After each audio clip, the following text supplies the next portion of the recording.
Let me pull up the story from timcast.com. You may have heard the news. Governor Abbott bars vaccine mandates in Texas. The state's legislature previously banned local governments and school districts from requiring vaccines or masks. This is big. It's that simple. Now, Joe Biden's executive order for the OSHA rule, 100 employees or more, it doesn't exist. It was just a press conference. It's not there. There's no executive order on the books, and OSHA has not implemented this rule. However, Abbott is saying in Texas you cannot have vaccine mandates. Southwest is based in Dallas. So what are they going to do? Are they going to are they going to now, if they do this, they're going to get fined, I guess per employee or however it works, $1,000. But think about this. What happens if OSHA does drop this rule? Let's say you're a business in Texas and you're told by the governor, if you mandate vaccines for your employees or customers, we will fine you $1,000 per infraction. But then you get the Fed saying, if you don't, we will fine you way more per infraction. So do you think this is why the Southwest CEO is saying what he's saying about not liking vaccine mandates or mask mandates or whatever? He can't do anything about it. I mean, you got this. I just got to slow down. Pick a side.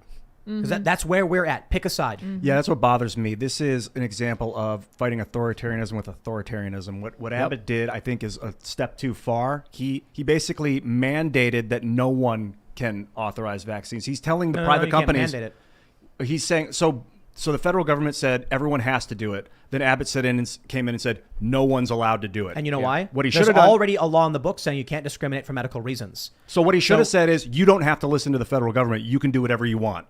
No, the mandate specifically says that individuals are allowed exemptions for religious, personal conscience, or medical reasons. Yeah. So this is what's effectively shutting down the vaccine mandates, that people can just choose not to get them due to personal conscience.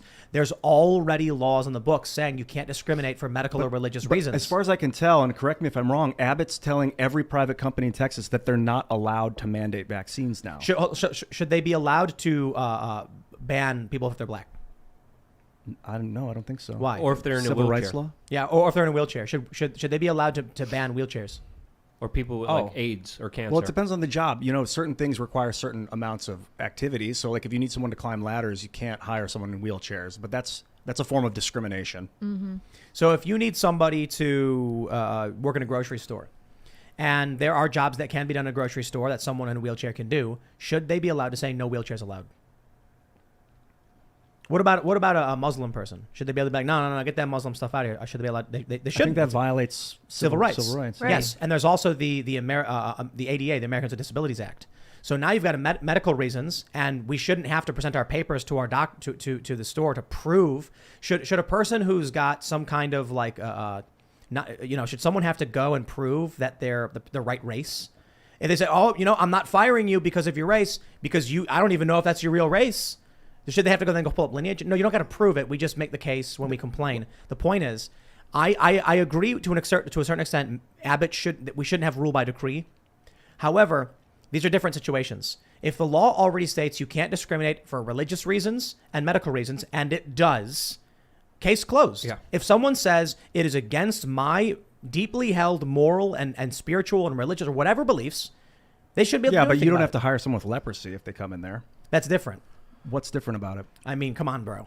I mean, it's different to me and you because we pay attention, but, in the mind of a business owner, who's the governor to say who they can and can't? That's a different question, because in one case you're asking about somebody who already has a disease, and the second case you're asking about not whether someone has a disease, but whether or not they've been vaccinated, not whether or not they're sick. Mm-hmm. So in the case of the leprosy thing, you'd say, well, you already have it, you can give it to somebody. Whereas in the case of the vaccine thing, do you have COVID? No, I don't have COVID. Too bad. Why? Because you're not vaccinated, right? That's the separation point. What I would ask is whether or not, for all the people who are pushing the COVID thing, could a bar owner say nobody with STDs is allowed to come to ladies' night?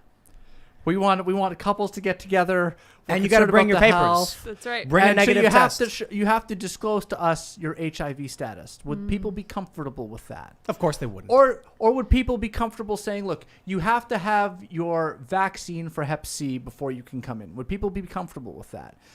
For me, the question is, how far can these things get pushed?